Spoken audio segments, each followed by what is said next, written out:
Welcome to the world of scale modeling with Mike Ashe, where techniques, tips, and creativity come alive with dozens of tutorials, projects, tape-up reviews, and picture references to help you build better scale models and enjoy our wonderful hobby.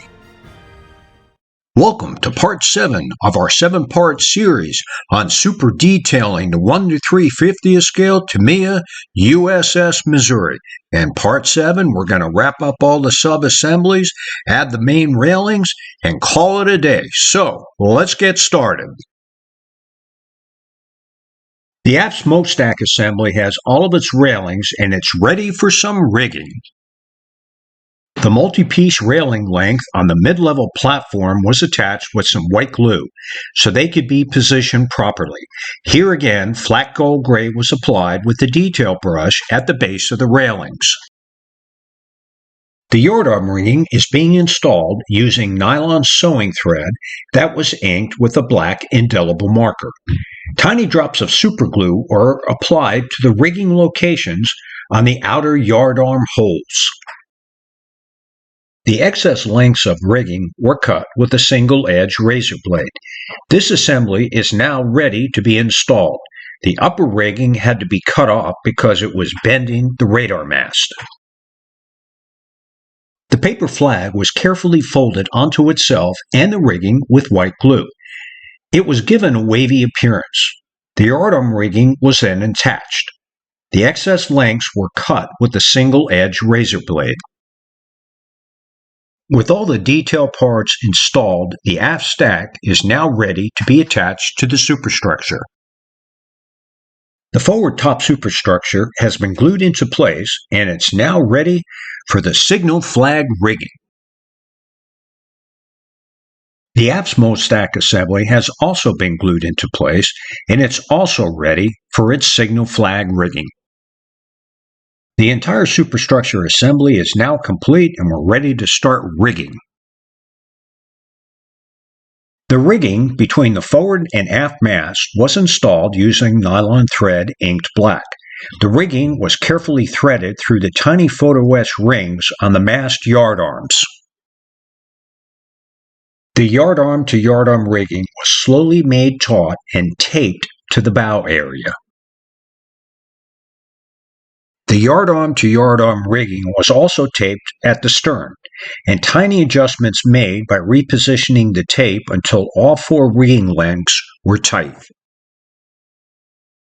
Tiny drops of superglue were applied to the Photoetch rings on the yardarms, and then the excess thread was carefully cut with a single-edge razor blade.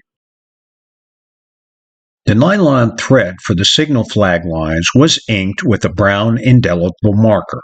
Each length was threaded through its corresponding hole in the yardarm and down to its location in the signal box and then glued into place. Always start installing signal flag lines from the inside towards the outside. Install 1 or 2 at a time on both sides and work your way out to the last one.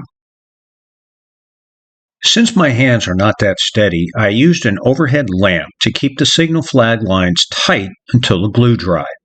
After a few lines were installed and the glue dried, the excess was trimmed off to minimize the chance of cutting off the wrong side. All the signal flag lines have been installed on both sides, and it came out pretty good. This minor mistake with the inner signal flag line was not noticed until after the excess rigging was cut off. The aft signal flag rigging was installed through the tiny Photoetch rings on the yardarm and held taut with masking tape until the glue dried. The aft mast looks pretty good with all of its rigging.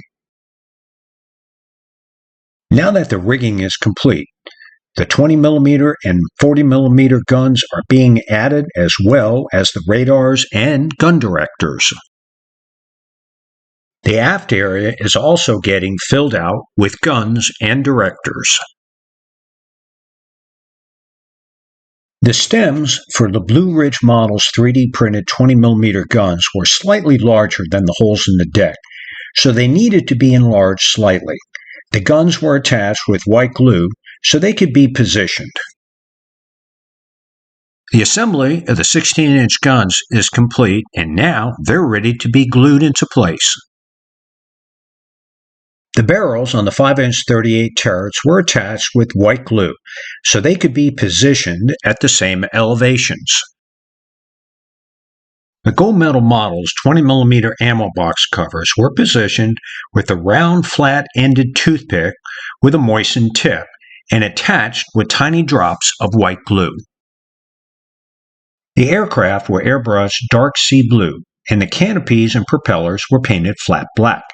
The tips of the propellers were painted flat yellow with a tiny detail brush. The kit's decals went on last. With the catapults, the crane, and the aircraft installed, the stern area looks pretty detailed and very busy. The first two sections of the gold medal model's main deck railings have been attached with a tiny bead of superglue applied with a 0.012-inch diameter stiff length of wire. The second railing length was cut at the left arrow location. The right two arrows show the length that was cut, and the far right arrow shows where the end stanchion was cut off and white glued to the other end stanchion. The third section of railing also had to be cut, and the shorter length had its stanchion cut off. The tiny gaps will be filled with tiny drops of white glue and then painted flat gold gray. The white glue has been applied and painted with the detail brush. The long railing length for the stern area has been installed and it looks pretty good. The short stern deck railing has now been installed. The port side main deck railings have been installed in the exact same way as the starboard side. All the gold medal model's main deck railings have now been installed. The Edward stern railing was used because I bent the gold medal model's railings. All the railing bases on both sides received an airbrush coat of Tester's dull coat at 15 psi to hide the superglue. The 5-inch 38 turrets have been installed, and the wellboat cradles and booms have also been installed. All the guns and detail parts have now been installed on the bow. The 16-inch turrets, the 40mm Bofors, and the Mark 51 directors have been installed, along with the main deck 20mm guns. The superstructure looks very busy now that all the small parts have been installed. The super detailed Tamiya 1:350th scale USS Missouri is now complete.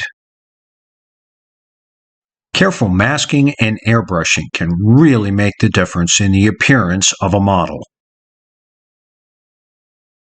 The 3D printed Mark 37 radars really look good, and they are superbly detailed. The rigging really enhances the appearance of this model. The 3D printed quad 40mm Bofors and the 20mm guns really enhance the appearance of the model and add a superior level of detail. The 3D printed searchlights and all of the 3D printed gun directors really enhance the appearance of the model and add a high level of detail. Here's another close-up showing the high level of detail on the quad 40mm guns.